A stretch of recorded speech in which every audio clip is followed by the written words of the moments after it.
While the last of you are getting your pizzas, let me begin. I want to welcome everyone and thank you for joining us today for this talk by Professor Michael Mann of now the University of Pennsylvania. Michael is one of the world's foremost climate scientists, and we're very, very privileged to have him here today. My name is Henry Lee, and I'm the director of the Environment and Natural Resource Program at the Belfer Center, one of the sponsors of today's seminar. The others include the Salata Institute for Climate and Sustainability, the Shorenstein Center on Media, Politics, and Public Policy, and the Harvard Kennedy School's Climate, Energy, and Environmental Professional Interest Council.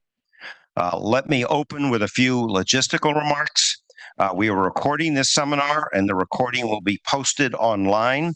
If you have a friend or a colleague who could not attend today, please let them know that they can watch it later on the Belfer Center's YouTube channel.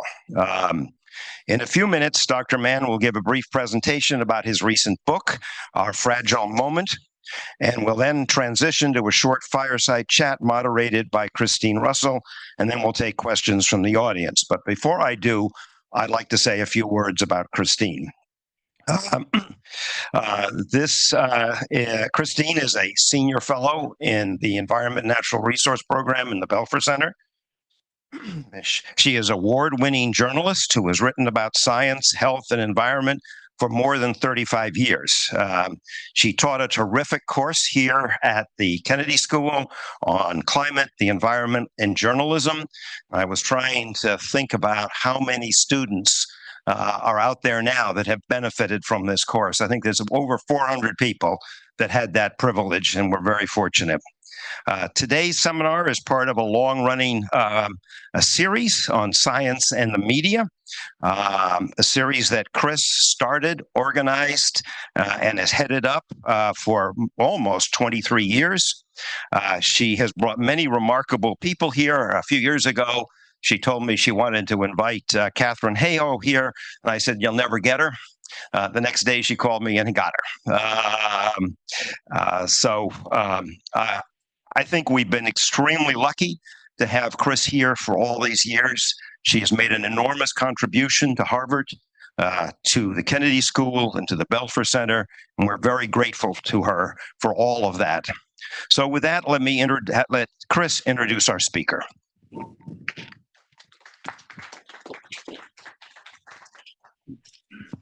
I can set that down. Thank you, Henry. That was more than enough of an introduction. I really appreciate it. And it's really a privilege of mine to have been able to get Professor Michael Mann, one of the leading climate scientists in the world, to come up to the Kennedy School. And we also have I heard something like 500 people on Zoom. So our audience is big and people are very interested in what he has to say. He's going to talk about his latest book, Our Fragile Moment, How Lessons from Earth's Past Can Help Us Survive the Climate Crisis. Dr. Mann is the Presidential Distinguished Professor in the Department of Earth and Environmental Science at the University of Pennsylvania, with a secondary appointment in the Annenberg School for Communication. And he directs the Penn Center for Science, Sustainability, and the Media. And it is very, very special to have scientists who can not only talk about their science, but can talk about it in a way that a general audience can understand and appreciate. He's received many, many honors and awards, including selection by Scientific American as one of the 50 leading visionaries in science and technology, and was one of the contributors with the IPCC authors to the award of the 2007 Nobel Peace Prize. The list goes on: the Stephen Snyder Award for Outstanding Climate Science Communication, the Award for Public Engagement with Science from the American Association for the Advancement of Science, and the Climate Communication Prize from the American Geophysical Union. And in 2019, he received the extremely prestigious Tyler Prize for Environmental Achievement, and was elected to the U.S. National Academy of Sciences in 2020. Again, he is busy writing all the time. He's the author of several books: Dire Predictions, The Hockey Stick and the Climate Wars, The Madhouse Effect. We had him actually here at Harvard, was a book with cartoonist Tom Tolles, which was very, very entertaining about 6 or 7 years ago. The New Climate War, and then now Our Fragile Moment. And he's already at work on a new book on science under siege that goes beyond climate to the other ways in which science is being doubted, like anti-vax and so on.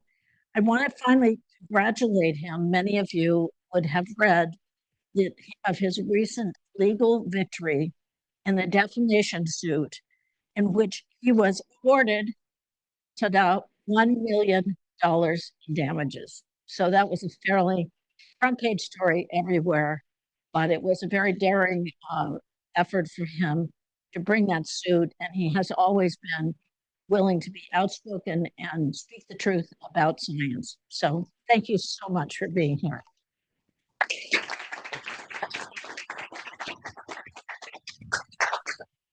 Well, thanks so much, Chris. I really appreciate the kind words. Thanks, Henry. Thanks to the Belfer Center and to the Kennedy School. It's great to be here again, talking about more or less the same problem, the climate crisis. It's 6 or 7 years later, 6 or 7 years since we talked about the madhouse effect here. And of course, we're much further down the road than we would like to be at this point.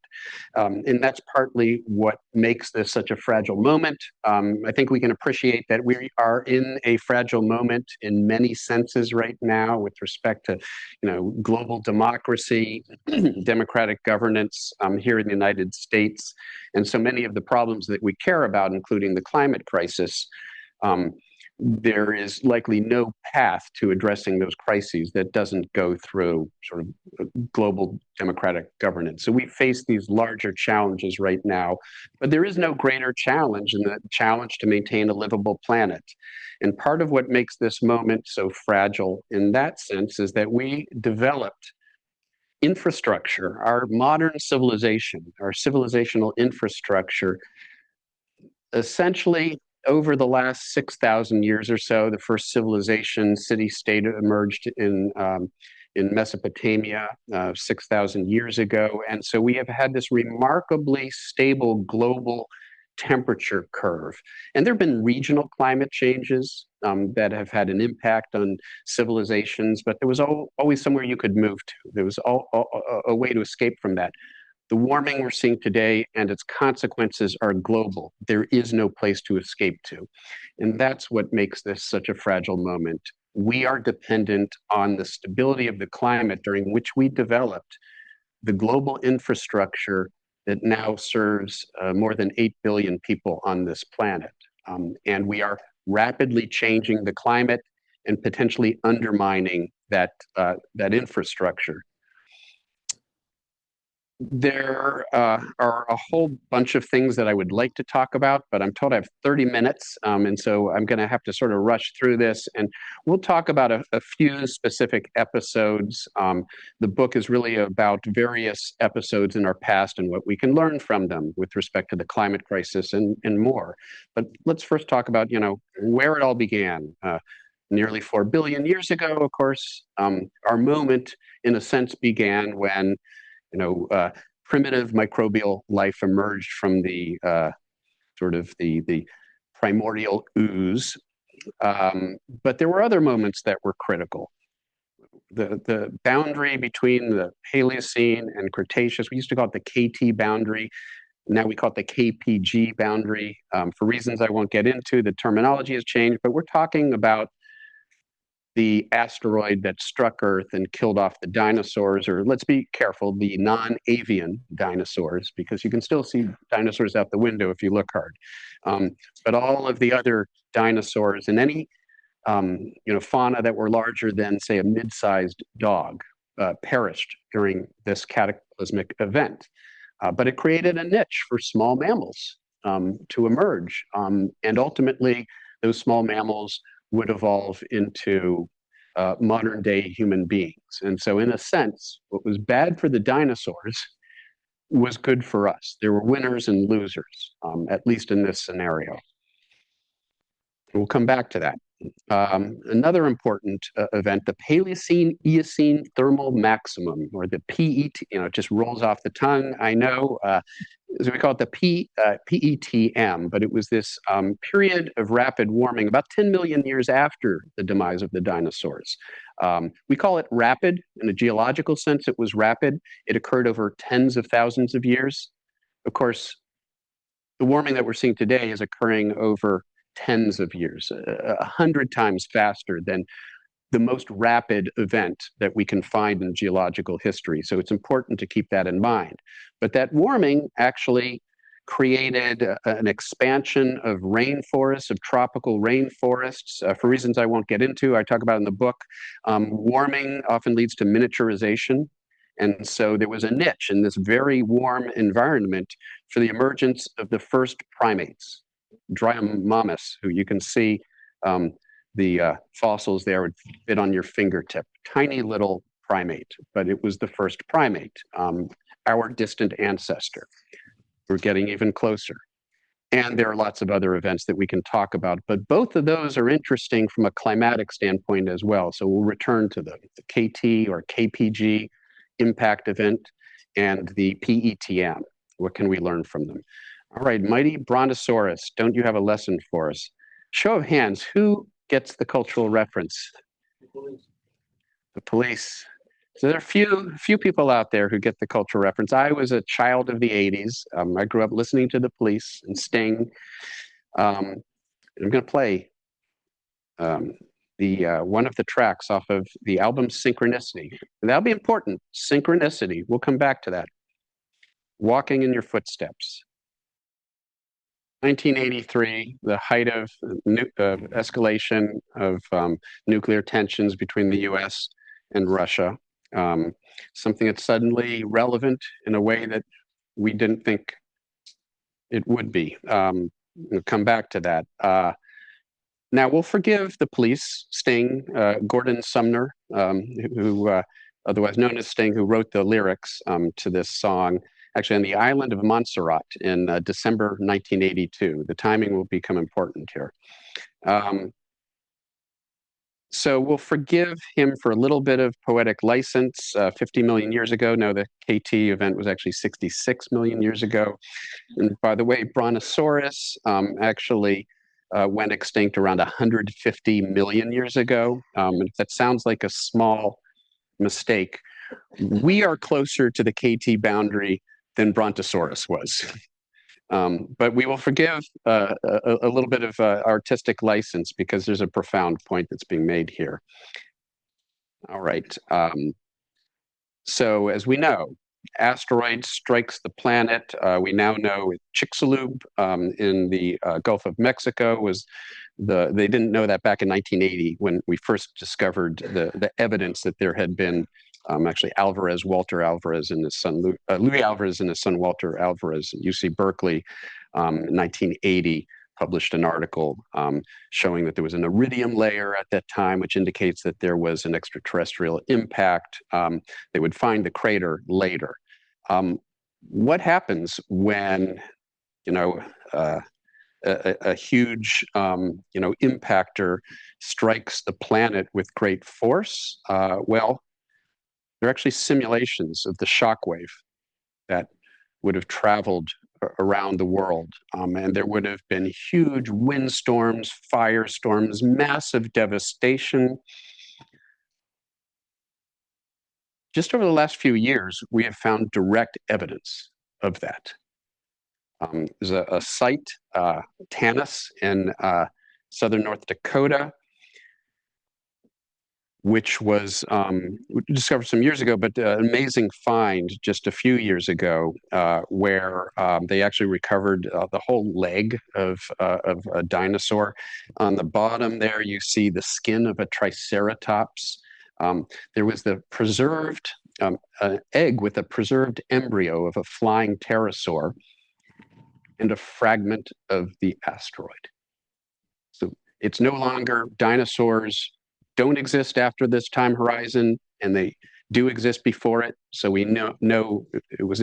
We've actually seen now the direct evidence of that impact event. There's something important here. This would have been devastating. In this case, there was what appears to be a torrent of water and mud, and all these creatures got caught up in it and ultimately preserved. So there would have been events like this around the planet, but that wasn't what caused the extinction of the dinosaurs. Alvarez in 1980 thought, we're starting to think about, well, there had been a huge amount of dust ejected into the atmosphere. It would have blocked out some sunlight, a decrease in photosynthesis. But it was actually a couple years later, an article by Owen Toon, actually a chapter, James Pollock, Ackerman, Turco. Those names will be important. Toon, Pollock, Ackerman, Turco. Demonstrated that it was likely a massive cooling event from all of that particulate matter reflecting sunlight back to space, chilling the planet. Anything that wasn't small enough to burrow and escape the cold perished. And that's become the prevailing understanding. That was put forward in 1982. All right, a year later, article, the great Carl Sagan. It's been called T-TAPS because of the names of the authors. Turco, Toon, Ackerman, Pollock. The same four names we just heard. This is a year later with Sagan as additional co-author. And what it showed was that the massive detonation of nuclear devices would similarly eject large amounts of particulate matter into the atmosphere, reflecting away the sun, leading to global cooling, or what Sagan described as nuclear winter. And it became very important in the whole debate over nuclear escalation, because suddenly we had an impact that would be global. It wasn't just the physical destruction if you happened to be near a strike target, or the radiation. Nobody could escape the global impact of nuclear winter. And it played an important role, actually, in spurring policy progress between Ronald Reagan and Mikhail Gorbachev at the time.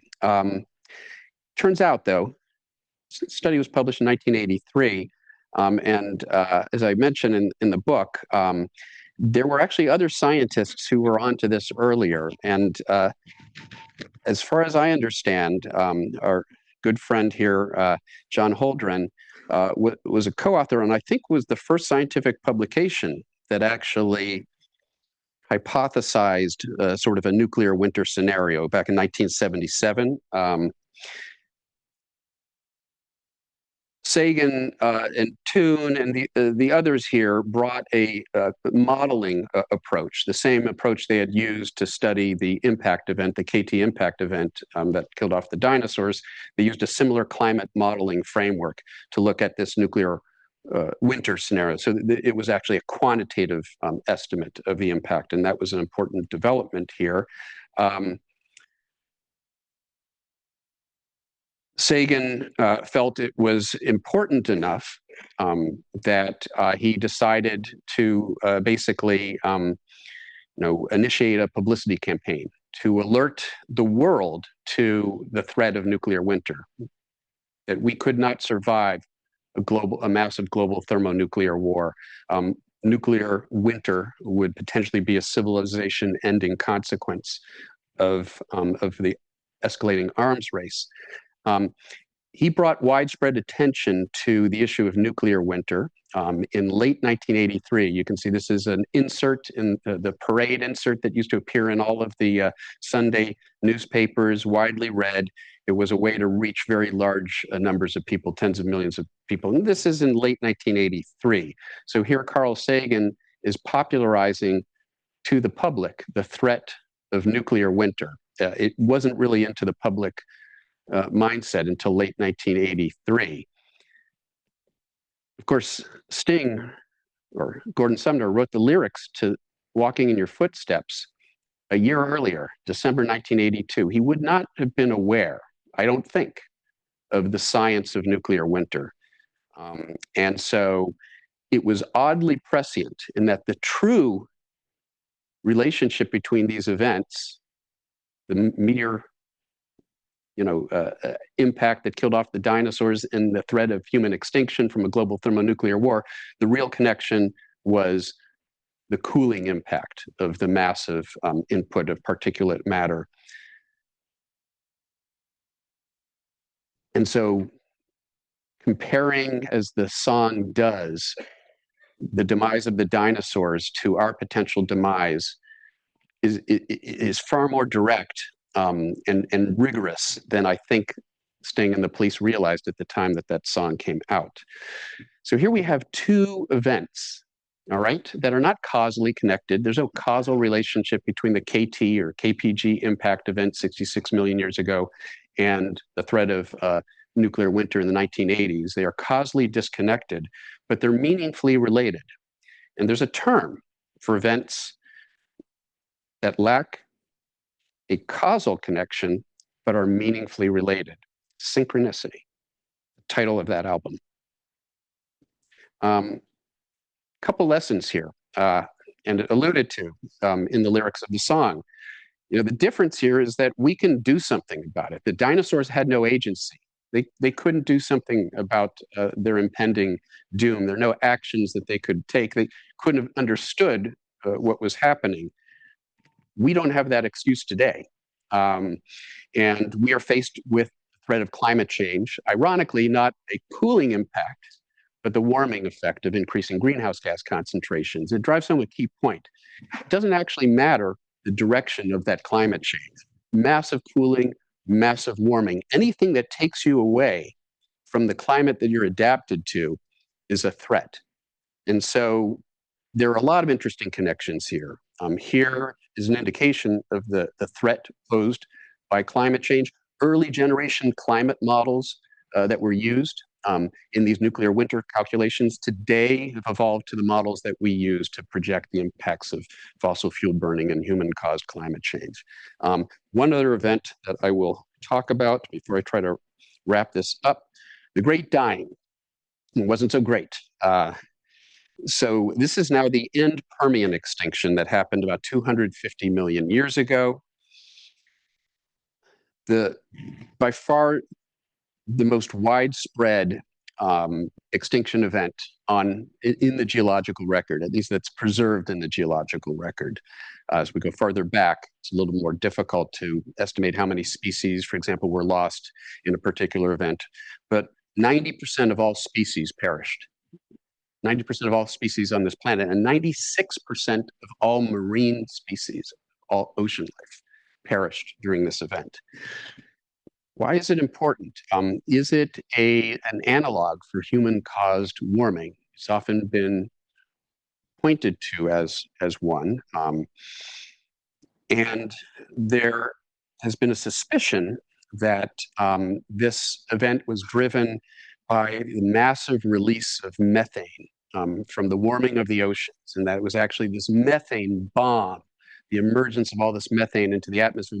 Methane is a very potent greenhouse gas, at least on shorter time scales. It's been posited that this sort of methane bomb is what was responsible for the very high rate of extinction. And this is sometimes used as an analog for what's happening today. The argument that we're warming the Arctic and the permafrost and methane is escaping into the atmosphere. And that's no doubt true. It is what we call positive feedback. There's extra warming that is coming from that. But there's no evidence that it is the dominant cause of any warming we've seen thus far, or any warming we're likely to see over the next several decades. The dominant cause of the warming today is carbon dioxide, carbon pollution from fossil fuel burning. Well, okay, the climate doomers say, that we only have 10 years. And I think this claim was made almost 10 years ago. So, look at your calendar. Guy McPherson, a very prominent sort of player in sort of climate doomism, argues that this runaway methane, event, a methane bomb that's already underway, we can't stop it. And it's going to cause exponential warming and lead to the extinction of all life on this planet. And there are huge numbers of people who buy into this framing. There are climate advocates and climate activists who buy into this framing that it's too late. The methane bomb has emerged. And we know it can happen because it's what happened during the PETM. It's an example of this. Well, no, it's not actually an example. What does the science actually tell us? First of all, part of the reason that there were such high levels of extinction in the ocean is the sort of geochemistry that is very different today. It's very unlikely we would see the same sort of thing from warming today, but back then there were lower levels of atmospheric oxygen. Deoxygenation of the ocean led to an increase in sulfide, hydrogen sulfide from anaerobic bacteria. Hydrogen sulfide is what makes a stink bomb, or the smell of rotting eggs. And so basically this was a global stink bomb, as my colleague Lee Kump has argued, that contributed to the massive die-off of ocean life. That's not an analog for anything that we think is happening or can happen today. And what about the warming? Well, we now know it wasn't a massive release of methane. We can determine using geochemical isotopes what the source of the carbon buildup was. It was carbon dioxide. And it was carbon dioxide from massive volcanic eruptions in Siberia that happened over, not over tens of years, but over thousands of years. But still a massive input of carbon dioxide into the atmosphere, the same greenhouse gas that we are producing much more rapidly today through fossil fuel burning. And if you look at the evidence, which I won't go into in detail here, you compare proxy evidence for the warming that occurred and you try to fit climate models to it. What you find is that the warming that we estimate happened at that time is entirely consistent with what models predict the warming should be, given that input of carbon dioxide into the atmosphere, around 3 degrees Celsius or 5.5 Fahrenheit for a doubling of CO2 concentrations. We call this climate sensitivity. It's a measure of how sensitive the climate is to our carbon emissions. And the PETM actually reinforces our understanding of the relationship between these two things. It reaffirms the models that we use to project climate change today. So no, PETM doesn't indicate that that a runaway methane-driven warming bomb has commenced and there's nothing we can do about it. It actually reaffirms our understanding of the relationship between CO2 and temperature. But we see a lot of headlines these days. Just last week, a colleague of mine who wrote a piece in Nature, sort of implying that we don't quite understand what happened in 2023, how it got so warm. And we've seen all sorts of headlines. The world is warming faster than scientists expected. I've been pushing back on that because this shows projections of the models is the shaded region, the blue shaded region. These are the latest state-of-the-art models used in the last IPCC report called CMIP6. The red is the observations. And you can see the spike at the end from the recent El Nino event. We're already turning around, headed in the opposite direction towards La Nina. We'll see how long it takes to happen. It looks a lot like what happened in 2016, actually. A big El Nino event, warming spike, and cooled back down. And if you look at the overall trajectory of that red curve, it's right in the center of the model projections. The observations are entirely consistent with the model projections, and that's bad enough. The truth is bad enough, because if you look at the impacts of continued warming along this trajectory, they will be devastating. The consequences of that warming will be devastating. We don't have to exaggerate the science to make an argument for urgency. It's already there. And so I pushed that back on doomism because I don't think it's justified by the science, and I think it potentially leads us down a path of inaction. If you really think you have no agency in addressing a challenge or a problem, then you might just give up. And there are bad actors today who are fanning the flames of climate doomism because they understand it takes those who would be most likely to be on the front lines advocating for change and pushes them to the sidelines, which is where polluters and petrostates want them. So, but don't take my word for it. Let's go back to Sting. Song and the next song, but you're not getting that release, that sense that there is a way out of our crises, and we are in crisis. The world is in crisis. We're in a political crisis. We're in the pandemic crisis. We're in the climate crisis. Music needs to show us a way out, and Oh, I didn't mean to kill the whole presentation. So there you have it. We need to provide a path forward. And not promote doomism and despair, but what do we do? Song and the next song, but you're not getting that. What does the science actually tell us? So that brings us to the last part, which I think I can get in 4.5 minutes. Past is prologue, or is it? Where are we today, and what do we learn from the past? Decades ago, and I know some of you, my good friend, Harvard professor Naomi Oreskes, has been done much of the work in sort of exposing what the fossil fuel industry knew. She's off skiing in Colorado right now, so couldn't be here today.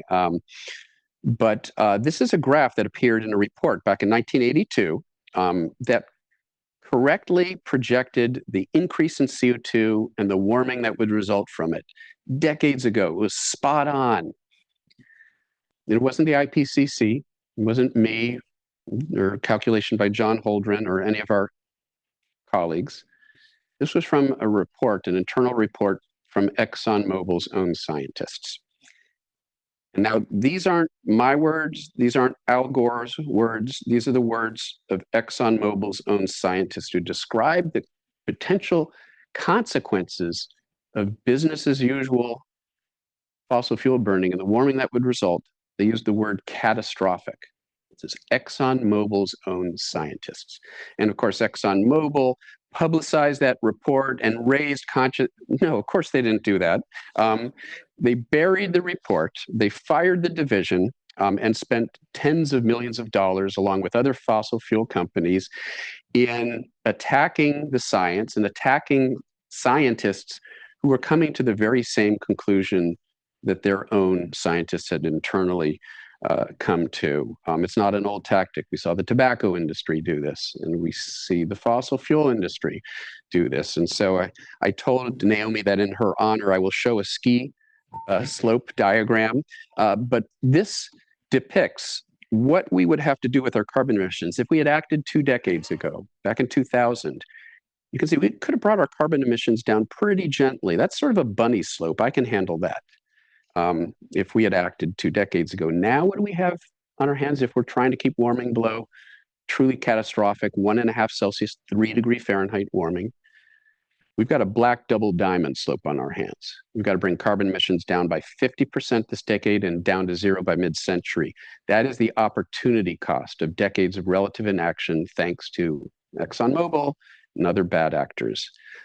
But that isn't a reason to give up hope. We have made some significant progress in recent years, and I don't have time to go through all the details, but if every country makes good on the commitments it made at the COP26, the International Climate Summit, the UN Climate Summit of 2 years ago, COP26, if every country makes good on its carbon emissions reductions, that will keep warming likely below 2 degrees Celsius.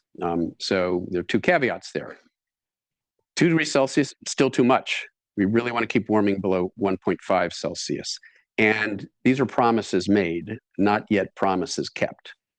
And there are reasons to be a little disappointed, for example, in the last conference of the parties and the lack of progress that we've seen since COP26.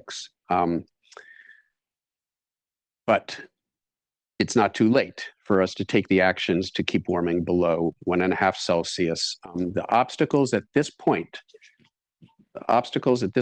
aren't, physical. They are not technological.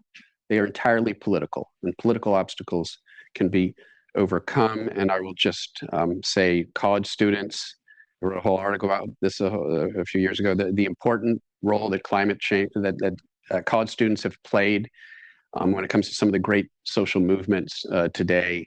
and are playing an important role. In fact, here at Harvard, students have organized to help encourage the administration to divest of fossil fuels, and that is now propagating through the Ivy League. It'll eventually reach Penn, I'm pretty sure. We're still waiting on that.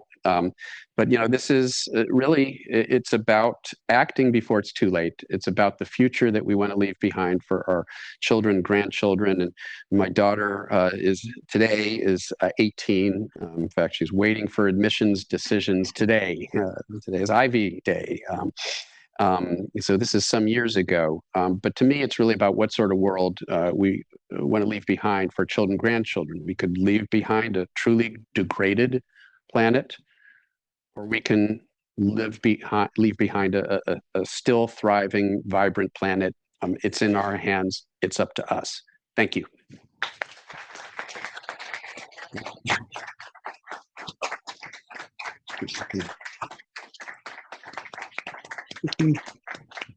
Thanks very much.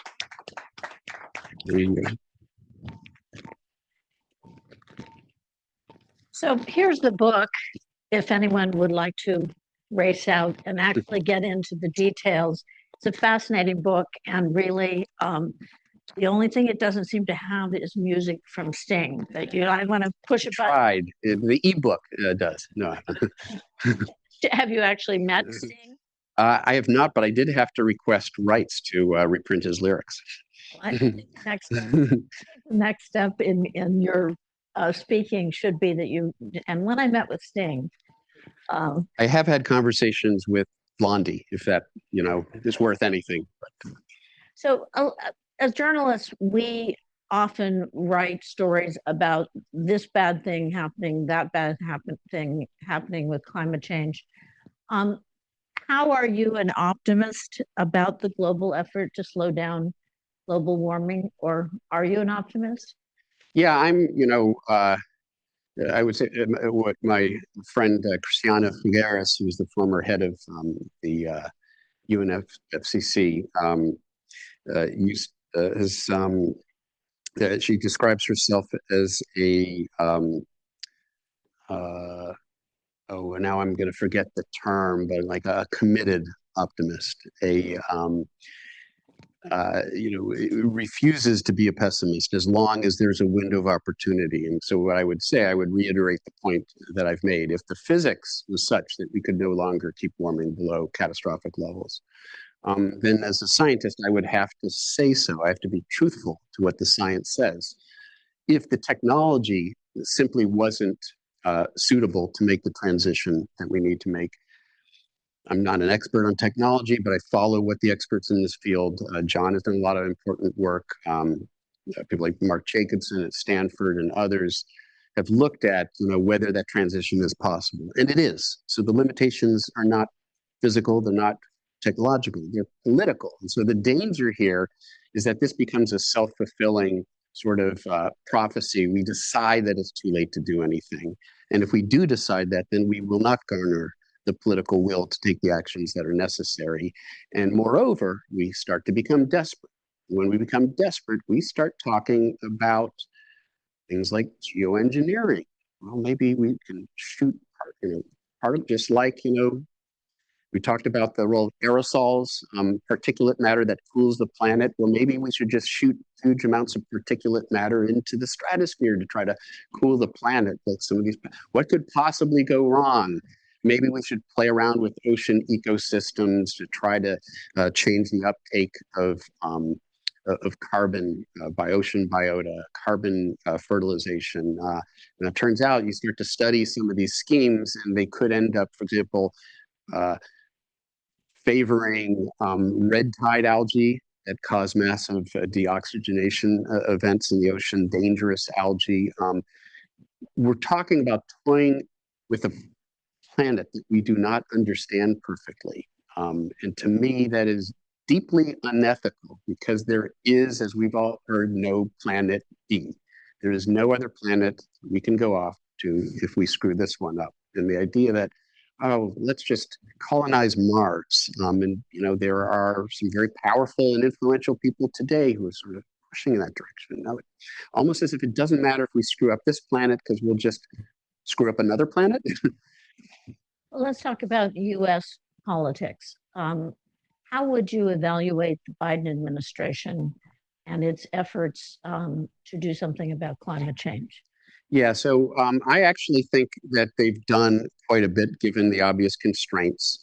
Passing the Inflation Reduction Act, a lot of us would have liked to have seen somewhat more teeth in the IRA. In particular, there's a fair amount of carrot for renewable energy, but there should be some stick for the fossil fuel side. We've got to de-incentivize fossil fuel infrastructure, and some of that stick was negotiated out of the agreement to secure the 50th vote in the Senate from a coal state Democrat in name only.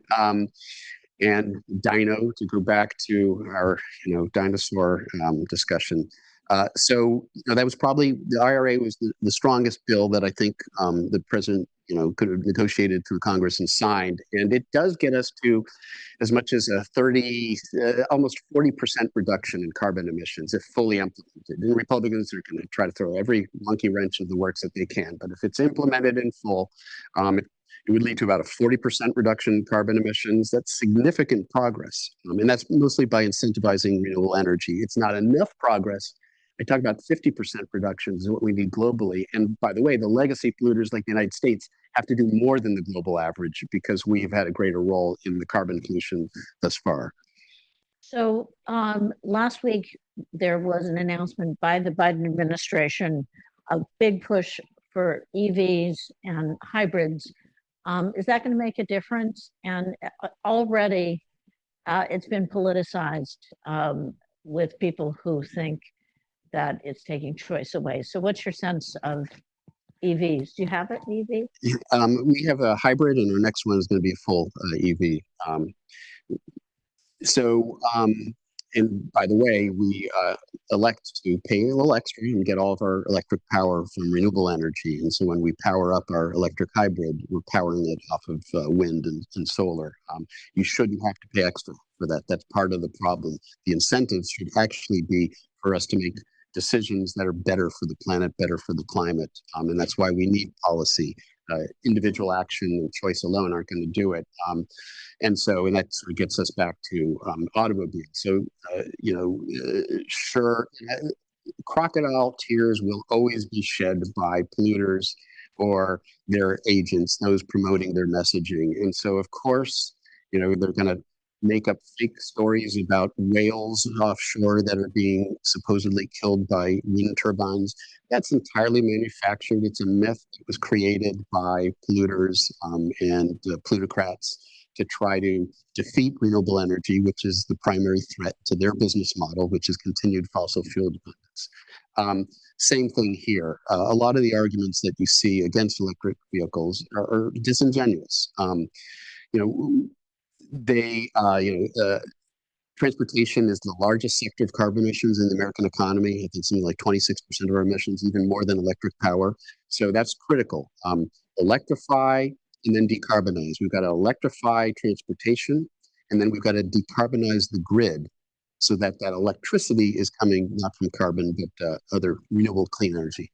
Well, how much do you think climate is going to be an issue in the presidential election? We all along, people have hoped it would be an issue, and often it is not. In this election, what's your sense of the opposition coming from the T word, Mr. Trump? Yeah. So, I mean, this is a defining election, for climate. In my view, there is no progress in climate that doesn't go through preservation of democratic governance. Without a functioning democracy, we're not going to be able to do anything on climate. Without American leadership, we're not going to be able to achieve global action on climate. So this election couldn't be more important. It really is about the path we follow with our planet and our civilization. I think climate is an underappreciated issue, especially among younger voters. When you poll younger voters, climate often ranks number one. In the last election, climate was ranked #1 by Democratic voters. And so there's actually a lot of energy and passion. One of the things you need is voter intensity. You need young people in particular to have a reason to turn out. And climate is one of the reasons. It's one of the dominant, as a university professor, I can tell you firsthand, in interacting with undergraduates at Penn, and I know it's true here at Harvard as well, there is great passion and great concern, great anxiety. In fact, we've invented a term, climate anxiety, to talk about how young people are troubled about the peril that they face and energized. And so we have to get young folks energized. And if we energize, if the Biden campaign makes climate an important part of their messaging and does emphasize the real progress that they've made and touts the achievements that they've made in the face of pushback from Republicans in Congress and conservative courts that have tried to overrule some of the executive actions the administration has tried to take. If they can get that message out, they can energize young voters. If young voters turn out, then we will elect a climate-friendly administration and maybe at both houses of Congress as well. No, and you have said that the meaningful action, it's not denialism, but despair among those who feel it's too late to do anything. And there's been that concern among young people. And so are you going to go on the campaign trail? I've done that once before. I don't plan to do it again. In that case, I would campaign for a governor who was running against a former attorney general who had tried to subpoena all of my emails in the state of Virginia. And we were successful in that venture. Ken Cuccinelli was defeated, went off to actually help run an oyster farm on Tangier Island, which is an island in the Chesapeake that is slowly succumbing to the effects of global sea level rise. And that's where climate change denier Ken Cuccinelli. You can't make this stuff up. Look it up, Google it, it's true. So I forgot the question. It was about despair, versus denialism. It is to, denial. If you actually look at the latest polling, Yale and George Mason University have been doing polling on public opinion on climate, the 6 Americas, where they look at sort of the different categories, and they look at dismissives number in about 9 or 10%. So there's actually a fairly small fraction of the public that are sort of emphatically climate change deniers, and yet they have a very loud voice. There's a megaphone in the conservative media that amplifies that messaging. But I mean, it's not worth wasting your time trying to convince that small 9 or 10% of climate deniers. Their heels are dug in. They come at this from a tribal standpoint. It's about the allegiance to sort of the canon of the Republican Party, which is to deny climate or at least oppose climate action. So that's not where the challenge is. The challenge is energizing people. And one of the real problems is that young folks, as I mentioned, and not just young folks, but a lot of climate advocates, a lot of people concerned about climate have come to believe that it's too late to do anything. And there is quite a bit of research, social science research, that suggests that doomism and despair can lead to disengagement, which is the opposite of what we need. It turns out that righteous anger, on the other hand, can be a very energizing emotion. And we should be righteously angry about the predicament that we find ourselves in. So I think that's the right sort of emotion to be emphasizing. And we do need to convince folks that it's not too late, because the science tells us it's not too late.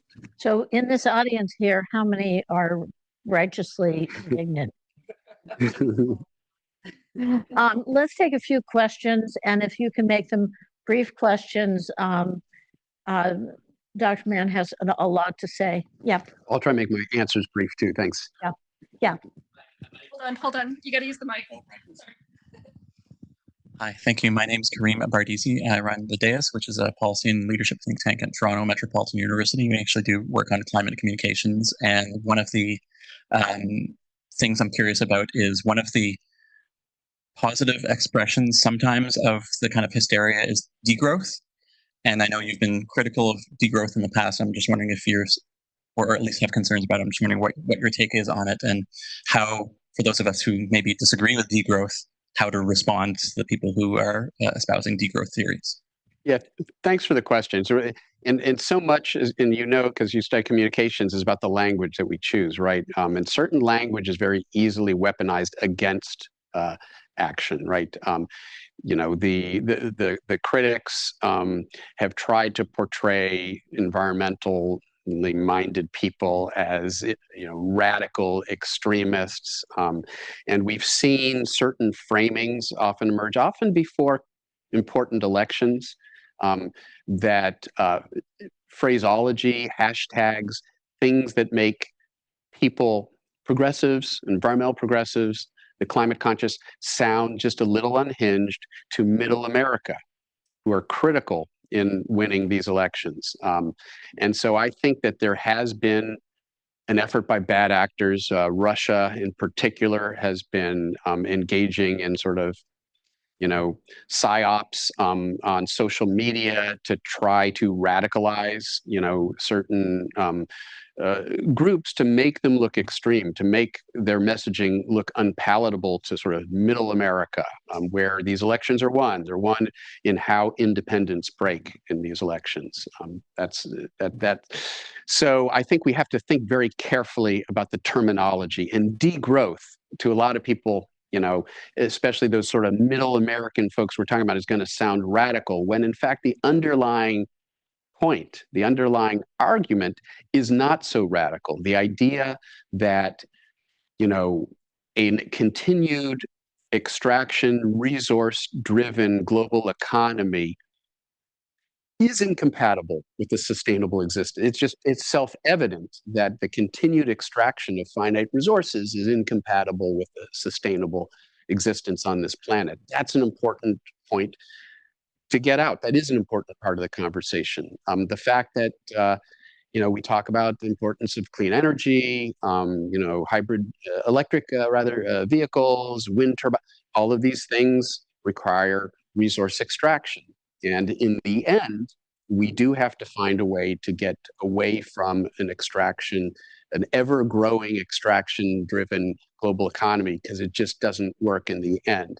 That's a conversation we need to have, but we need to make sure it doesn't get framed in a way that's easily weaponized by bad actors. And unfortunately, that's happened a lot in recent years. Yes, yeah. Mike. Hello, my name is June. I'm an MPP1 student here at Harvard Kennedy School, and I don't have that much knowledge or background in this subject. So in a layperson's view, what do you think about the term climate change? Because compared to other problems like hunger, poverty, so it doesn't give that much public alerts or awareness. Why do we call it change? It's a great question. We could have a long conversation about the history of this. There was polling done by Republican pollster Frank Luntz some years ago that found actually he was encouraging his clients, basically fossil fuel industry Republicans, to use the term climate change, to favor that over global warming, because it sounded less threatening, based on his polling and his focus group work. But the irony is that climate scientists would largely agree that climate change is the more comprehensive term to describe what we're talking about. The warming of the surface of the planet, global warming, is just one aspect of human-caused climate change. But there is the danger that you use language that de-emphasizes the urgency. And one of the themes that I repeat is urgency and agency. There is great urgency in acting, and it's not too late to act. And so here, there are terms like climate emergency, climate crisis. There are ways to use terminology that conveys the threat. You're not going to get a scientist to talk about. What you have to be careful about is there are contexts, scientific context. In a journal, you're not going to describe that. We were looking at model projections of climate crisis. It's just not an appropriate scientific term. So don't tell scientists not to use that term. That's going to alienate scientists.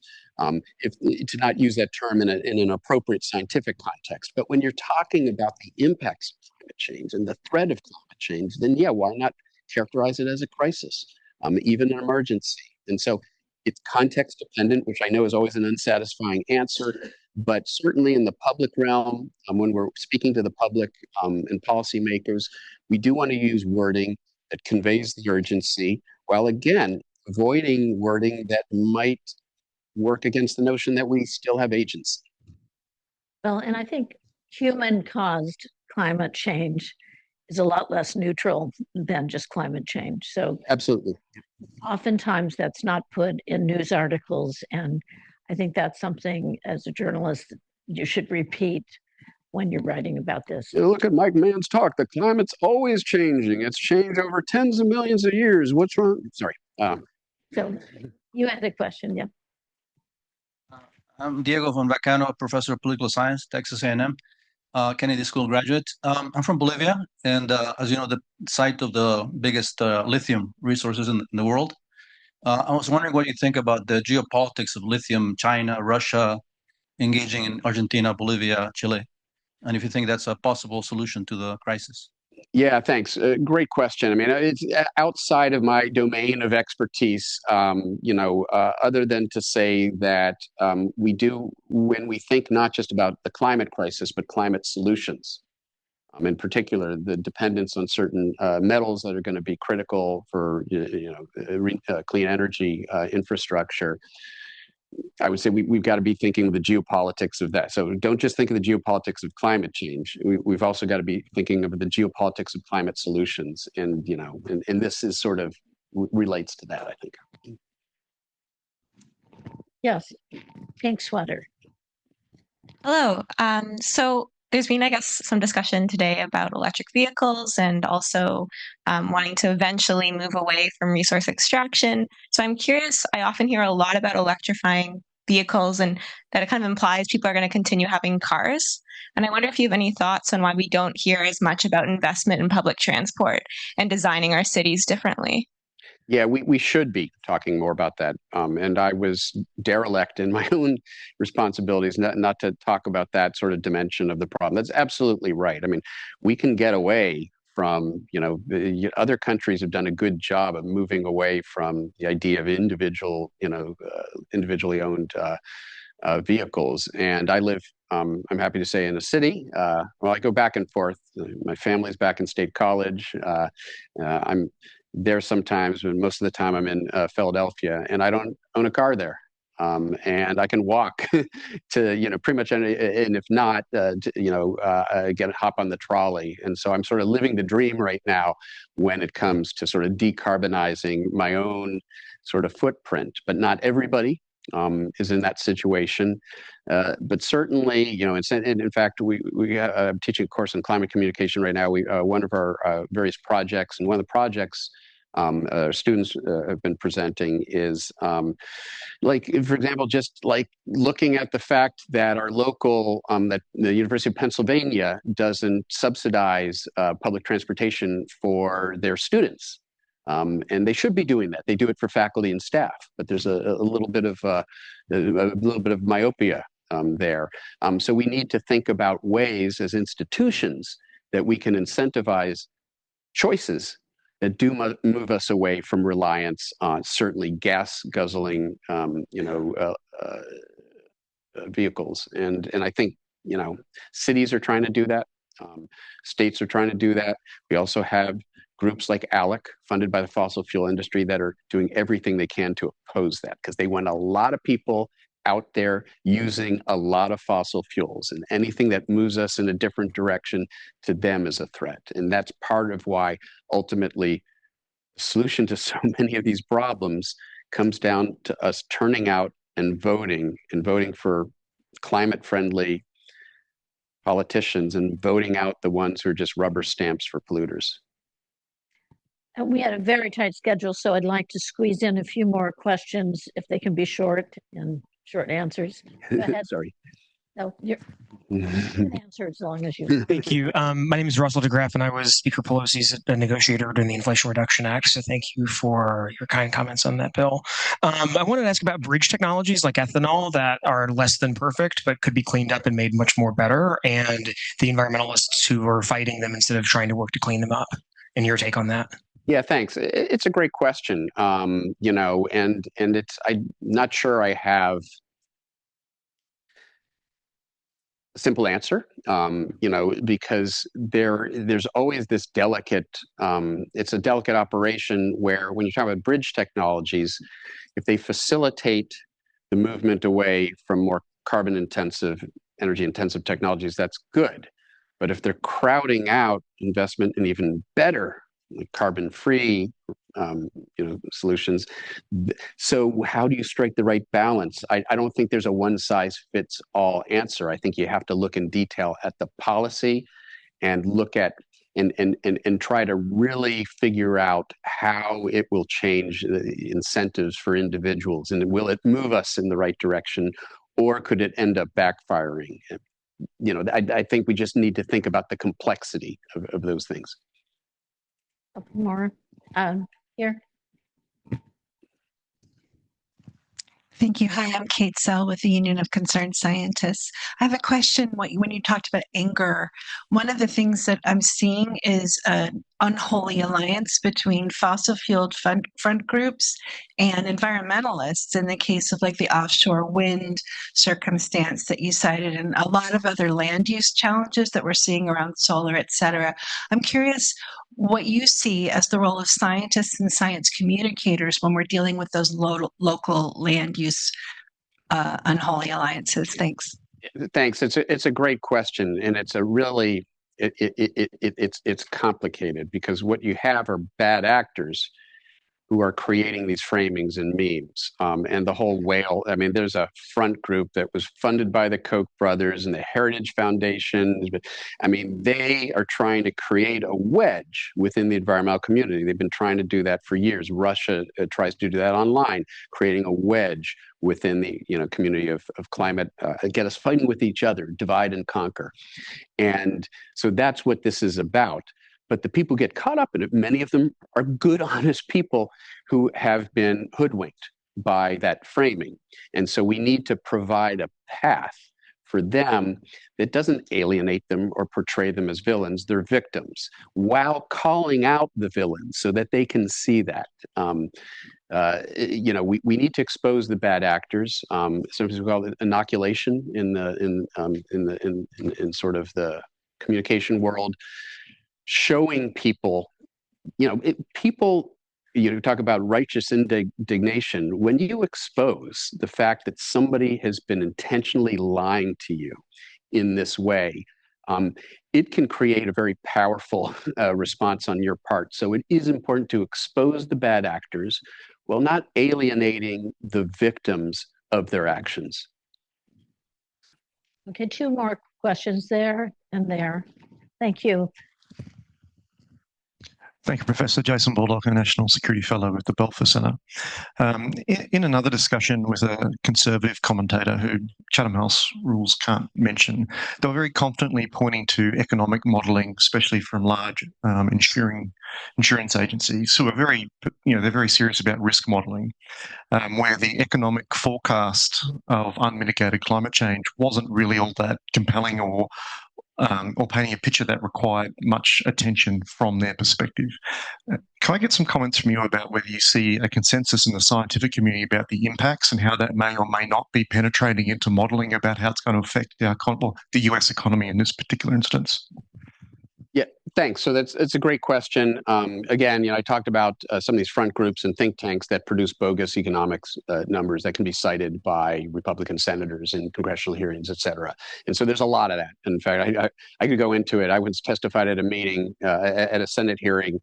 James Inhofe, who was a well-known climate denier, and he cited some economic report that, it was from the Heritage Foundation or something, and asked me to comment on it. And I said, it's the Heritage Foundation. This is not an objective. In what's often done, right, there are a lot of things. There's a lot, there's a lot of room for sort of for baking the answer you want into these economic modelings. A lot of it has to do with what's known as the discount rate. If you discount the future, and so using economic discounting, like, what's the yield on a 30-year bond? And if you treat climate impacts the same way, If you say, well, the impacts are discounted over time because just like you'd rather have $10 now than $10, 30 years from now, it's more important to have climate mitigation now for us than climate mitigation 30 years from now. So implicit in the whole idea of social discounting, of parlaying that into climate policy, is that you're discounting the lives of your children and grandchildren. And more than one economist has pointed out that that is not a valid assumption, that there is a deep, ethically dubious assumption that's made when you use this sort of social discounting. And if you use that sort of discount rate of 6%, your model will tell you, oh, don't bother doing anything about climate, just grow the economy. The reality, of course, is even that argument doesn't work because we're seeing far more damage from extreme weather events and the disruption of the supply chains and distribution systems. The cost of inaction is actually greater than the cost of action. And it's so funny, and I've said this in more than one interview, that the contrarians love to talk about the cost of climate action, and they'll talk about investment in fossil fuel energy. Well, wait a second, why is one a cost and one's an investment? Again, it's gaming the language. But yeah, the calculations are behind that are often very dubious. They assume very large discount rates. And there is a generation of younger economists who sort of come into this field. Back when I was at Yale, there was basically one person doing this who got the Nobel Prize some years ago, William Nordhaus, who was using a very high discount rate. He did some of the early sort of projections, and his view was, the warming of the planet, the optimal warming of the planet is more than 3 degrees Celsius, which would be catastrophic because he was discounting the future.